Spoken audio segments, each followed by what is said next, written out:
Oke, Assalamualaikum warahmatullahi wabarakatuh. Gunakan nama saya Rania Audia eh, dengan nomor absen 06. Nah, di sini saya akan menjelaskan tentang laporan arus kas, yaitu dengan metode tidak langsung.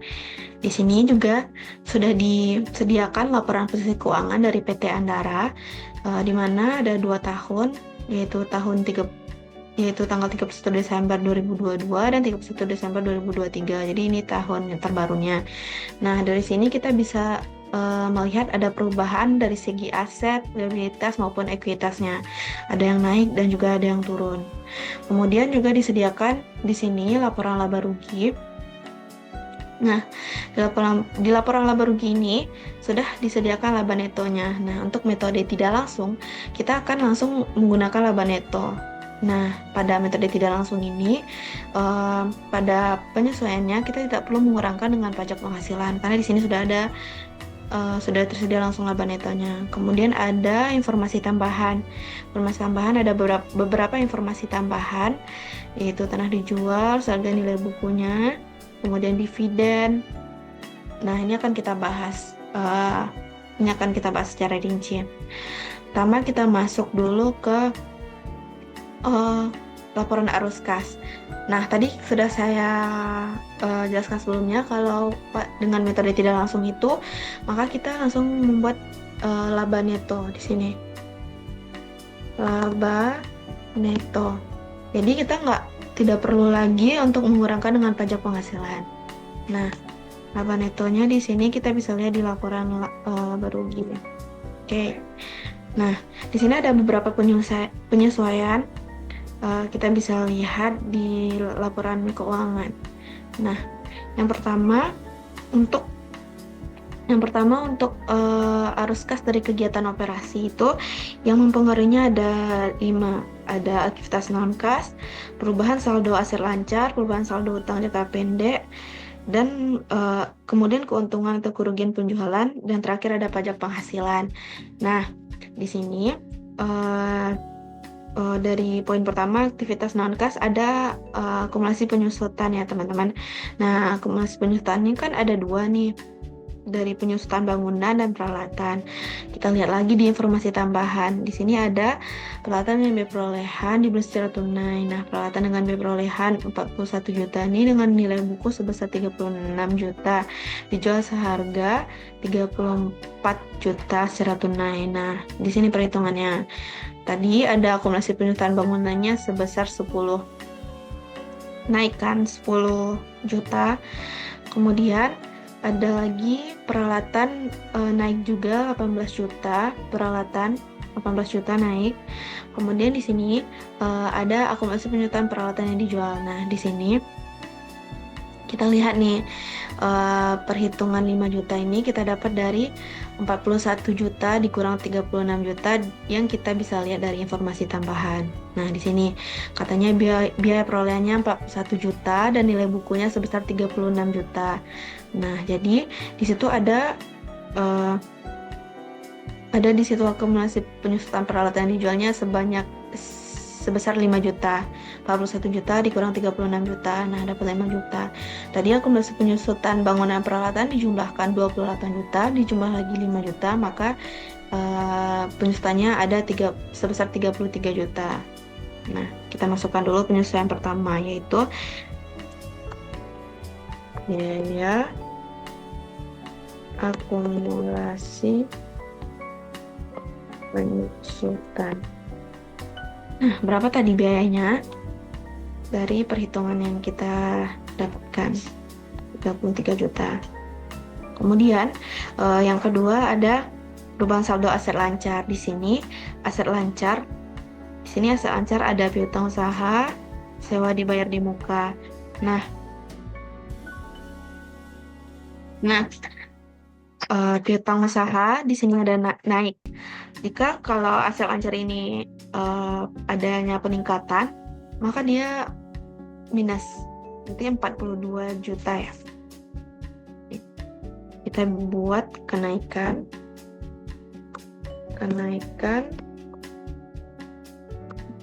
piutang usaha sebesar berapa tadi?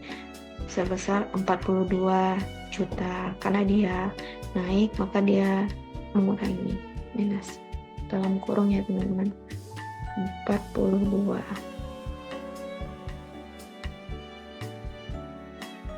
Nah, kemudian kita lihat lagi ada aset lancarnya di sini, sewa dibayar di muka turun, maka dia akan menambah positif, akan menambah. Jadi di sini ada 2 juta.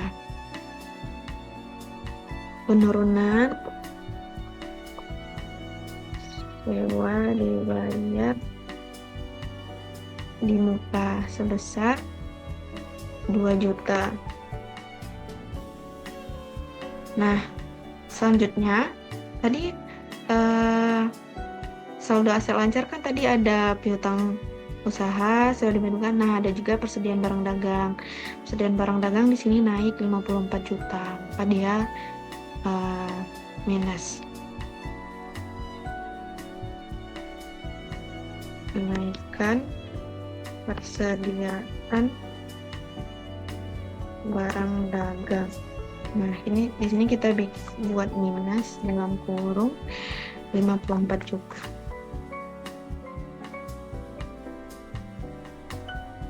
Kemudian penyesuaian selanjutnya, arus kas dari kegiatan operasi ini aset lancar semua sudah, piutang usaha, sewa dibayar muka, dan persediaan. Nah, tanah bangunan ini dia aset tidak lancar atau aset tetap. Kemudian ada lagi, kita lihat langsung ke liabilitas dan ekuitas. Di sini ada utang usaha. Nah, utang usaha di sini turun. Maka kita buat di penyesuaian menurun utang usaha. Di sini kalau hutang usahanya menurun, maka dia penyesuaiannya juga minus. Minus berapa tadi? Berapa turunnya? 7 juta ya teman-teman. Maka di sini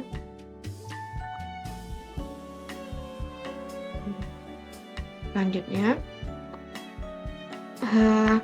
penyesuaian selanjutnya nih, kita baca utang obligasi nggak masuk arus kas dari kegiatan operasi. Kemudian ini juga tidak kita lihat lagi di informasi tambahan.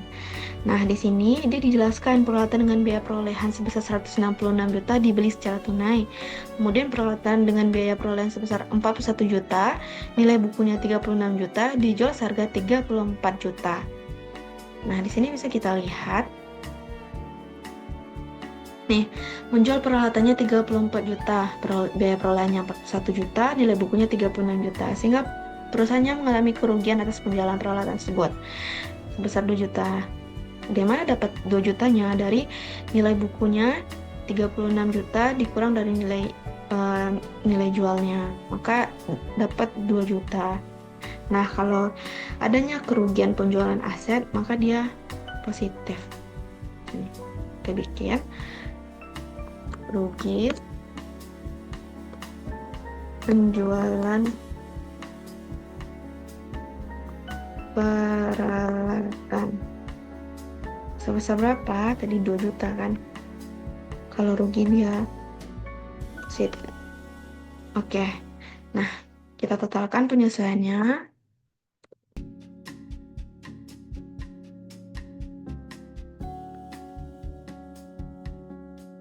Dapat minus 66. Nah, berapa total arus kasnya? Kita jumlahkan laba tadi dijumlahkan dengan penyesuaian. Dari sini. Nah, dapat total arus kas dari aktivitas operasinya 59 juta. Kemudian kita lanjut ke kegiatan investasi.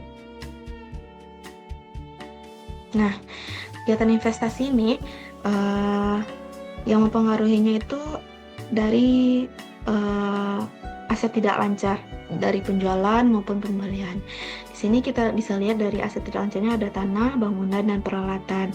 Nah, tanahnya di sini turun 25 juta. Berarti kalau adanya penurunan berarti kalau dia turun berarti ada aktivitas penjualan. Maka kita buat di sini penjualan tanah. Sebesar berapa? Kalau penjualan, maka dia positif. Nah, di sini berapa penjualannya tadi? Di 25 juta. 25. Nah, kemudian lagi kita lihat lagi dari arus kas dari kegiatan investasi. Nah, di sini tadi bangunannya tetap, berarti tidak ada pembelian ataupun penjualan dari bangunan. Kemudian kita lihat lagi dari peralatan. Di sini kita bisa lihat kalau di sini di informasi tambahan peralatan dengan biaya perolehan sebesar dibeli secara tunai, berarti pembelian peralatan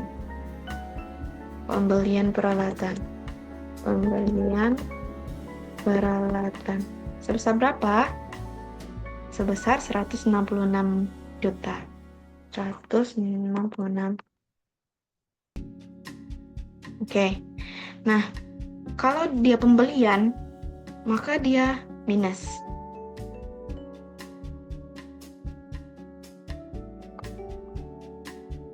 Selanjutnya, di informasi tambahan, kita bisa lihat kalau di sini dijual, ada juga penjualan peralatan tersebut. Berapa total penjualannya? Nih, seharga 34 juta. Kita bikin penjualan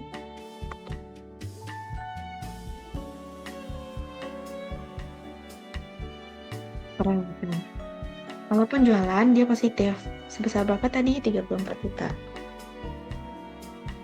Nah, jadi kita bisa totalkan arus kas dari kegiatan investasinya dengan rumus SAM total dari ini minus 107 juta. Kemudian kita lanjut dari arus kas dari kegiatan pendanaan. Nah, kita bisa lihat kalau kegiatan pendanaan ini yang mempengaruhinya itu ada liabilitas jangka panjang dan ekuitas. Nah, di sini bisa kita lihat dari di sini ada utang obligasi, terus ini masuk aktivitas pendanaan, kemudian saham, ada saham, dan bisa kita lihat lagi dari informasi tambahan. Nih. Oke, dividen juga ada. Oke, kita mulai pertama dari saham. Dari penerbitan saham, berapa saham diterbitkan di sini? 160 juta. Oke, penerbitan saham sebesar 160 juta. Nah, kemudian apalagi dari arus kas dari kegiatan pendanaan? Kita lihat lagi di laporan posisi keuangan ada utang obligasinya turun. Maka kalau turun dia berarti ada pembayaran nih, pembayaran utang obligasi. Kalau dia pembayaran berarti dia minus.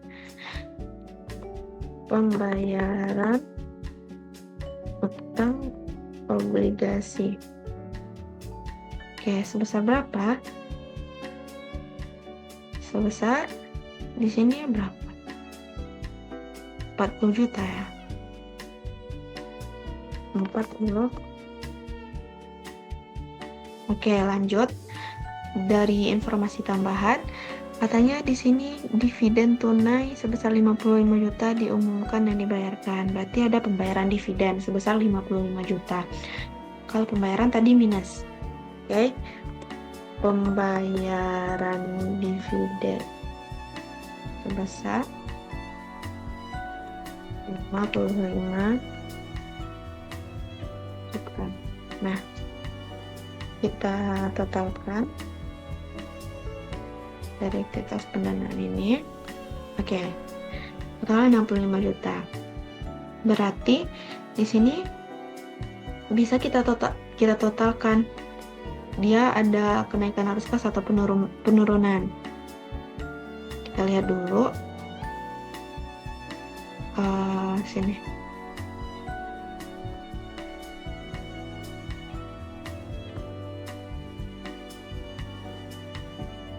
Coba kita sum dulu.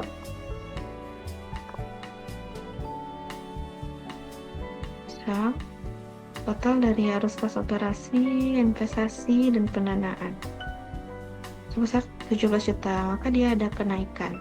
Jadi, kenaikan arus kas. Kenaikan arus kas. Kemudian, saldo kas awal. Kita bisa lihat di laporan posisi keuangan kas awal di tahun 2022. Jangan sampai salah lihat ya teman-teman. Nah, di sini ada 37 juta.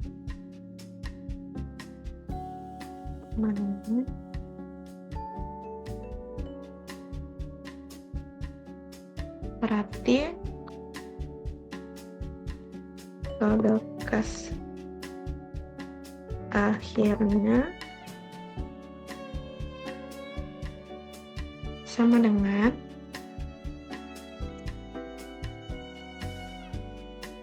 sum